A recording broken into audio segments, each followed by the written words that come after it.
Hello and welcome to all you Leos out there. This is your monthly horoscope for October 2022.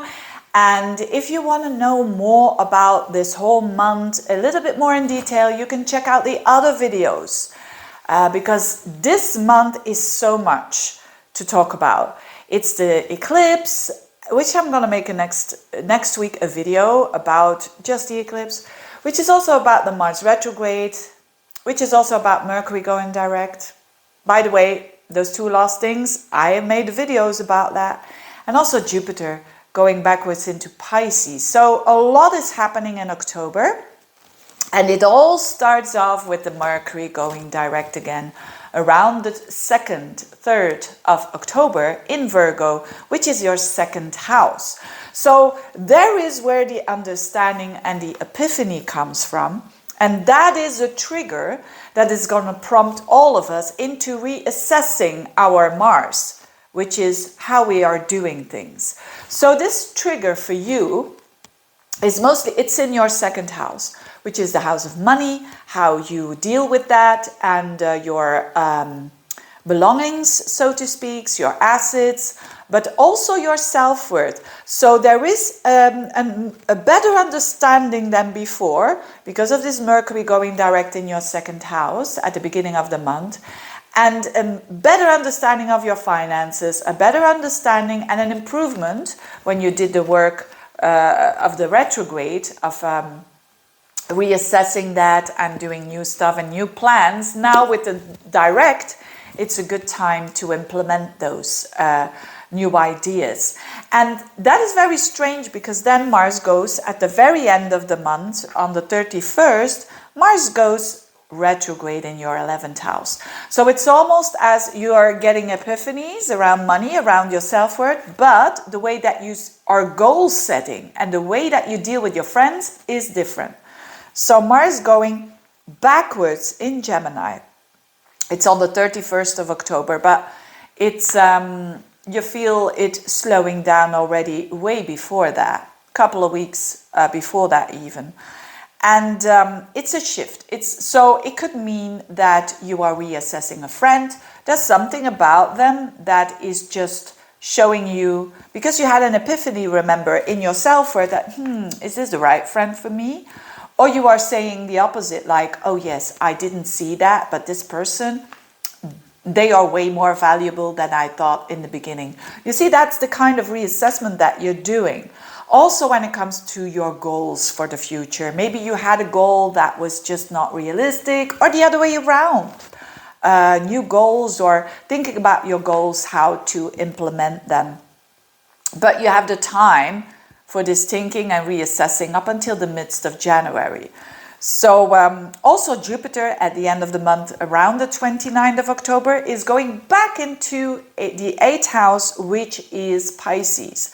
So that is nice because that Jupiter means expansion, purpose, and the 8th house is about deep psychological insights. So because of this retrograde in your second house of understanding how you can improve your self-worth, how you can improve money, your financial situation, you do have a change here in how other people value you.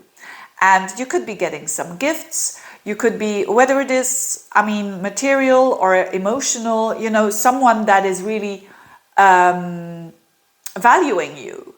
And which is always nice, right? But it comes from the value of the self, which is quite rational, not rational, but quite logical, isn't it? But Jupiter in the 8th house can also indicate like an inheritance or a tax return or a return on investment, all these kind of things, because Jupiter is going to stay there up until the end of the year. And so that's nice as well. But the last but not least, and this is the most important for you Leos, is the solar eclipse. So when you have Leo around and about, and a planet there in Leo around and about 2 degrees, you will feel this eclipse a lot.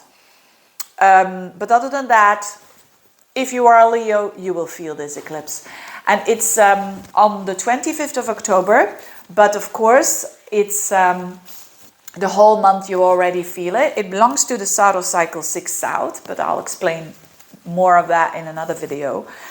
And it's happening at 2 degrees of Scorpio, so the sun and the moon and also Venus, and this is so rare, Venus is also at 2 degrees with the South node.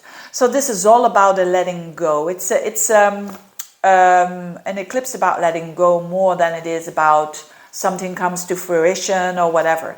No, it's about a letting go, a cycle that has ended so that you can start a new one. And this is in your 4th house. So on a level that is not being seen, because this is your hidden treasure, the 4th house, it's not literally, it is figuratively your emotional well-being. So there could be how your emotions are your emotional setup, so to speak. It could really die off, and you could say, this is not how I'm going to respond in life anymore or react. I'm going to do this differently.